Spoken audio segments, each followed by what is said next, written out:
Hi, I'm Scott. Welcome to GoldwingDocs. Today we're going to be talking about a problem that a lot of people have with the reservoirs, brake and clutch reservoirs on their bikes, and the covers. These screws, they get seized and they strip out so easily. We've got a really simple hack that shows you how to get them open with no damage whatsoever. Coming up next on GoldwingDocs.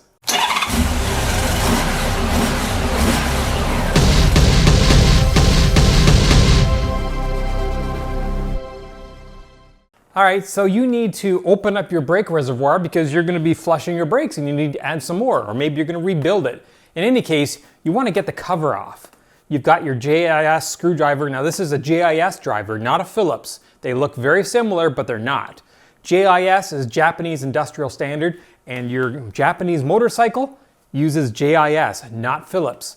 The difference between JIS and Phillips is that Phillips is designed to cam out when you apply torque to avoid stripping the fastener. That's not ideal when you're trying to get a fastener undone on your motorcycle, because what happens is you use a Phillips driver on a JIS fastener and it cams out and strips out the head of your screw.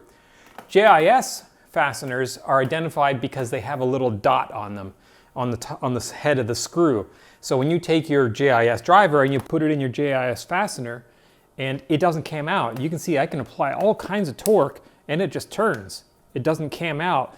This is really what you want to use for your motorcycle. I'll put a link to these. These are Vessel JIS screwdrivers. They're really high quality. I just love these screwdrivers. I'll put a link to them down below because if you're working on your bike at all, you really want a set of these. So let's say your previous owner, or maybe yourself, you stripped out these screws a little bit and you can't get them out, or they're really seized in there. The screws are steel, the reservoir is aluminum, maybe you got some dissimilar metal corrosion in there, and the thing is just welded in there good, it's not coming out. There's a couple different options you have. First is an impact driver like this one. Now this is a heavy duty impact driver. Again, I'll leave a link to this down below where you can get one of these, and it has a number of different bits that you can install into it. Unfortunately, they are Phillips bits. They don't fit perfectly into here. I wish they had a JIS one of these, but we'll get to that in a moment. You put the bit in it and you make sure that it's set for undo rather than tighten. There we go.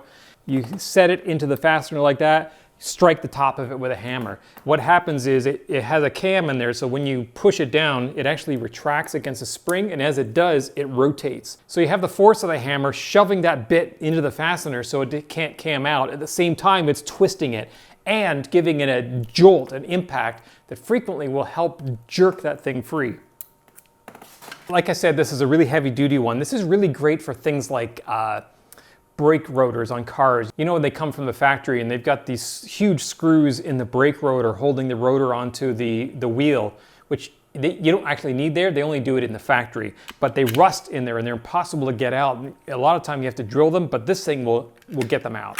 Another option from Vessel, this is a better option because it's a JIS and it's an impact driver. It's called an Impacta. I'll put a link to it down below, and exactly the same thing, not quite as heavy duty as the first one, but JIS. So you put the JIS end in there, get it set up, and you'll notice it has a metal end because it has a mechanism in there so that when you hit it, it cams and rotates the shaft. You put it in the screw, your hammer, give it a whack, screw comes loose. The third and really innovative option that I've come across, I unfortunately did not think of this myself. It was a member of GoldwingDocs who posted this, and I said, what a good idea. Why didn't I ever think of this?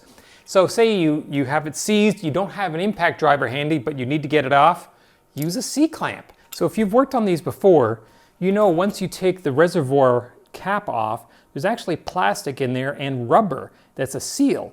So this is actually clamping a seal down between these two pieces of aluminum, and that rubber is compressible. Now you're going to want to take a piece of wood on either end of the C-clamp so you aren't going to mar the reservoir, and then you just put it over top like this and crank it down. What happens is it squeezes that rubber seal in there and pushes the cap down, which at the same time loosens this fastener because the fastener isn't going down with the cap. So you're basically pushing the cap down underneath the fastener. Really clever and out-of-the-box thinking. Well done to our GoldwingDocs user who came up with this idea. In fact, if I remember correctly, he didn't come up with it. He read it somewhere else and passed it on to the rest of us, which you will find a lot of at the GoldwingDocs forum. Lots of friendly people offering helpful tips. If you have a problem, you've got to seize something, you've got any kind of problem with your bike, chances are someone's had that problem before and they will relate to you and tell you exactly how they fixed it. If you haven't yet checked out the GoldwingDocs forum, I really encourage you to do so. Registration is free, there's free contests, there's 90,000 members, Goldwing owners just like you on there, and they're really friendly, nice people. And of course, if you like what you saw here today, you think this is helpful, please click like, subscribe, click that little bell down below. It really helps us out a lot, more than you know, and you get notified every time we post a new video like this. Thanks for watching.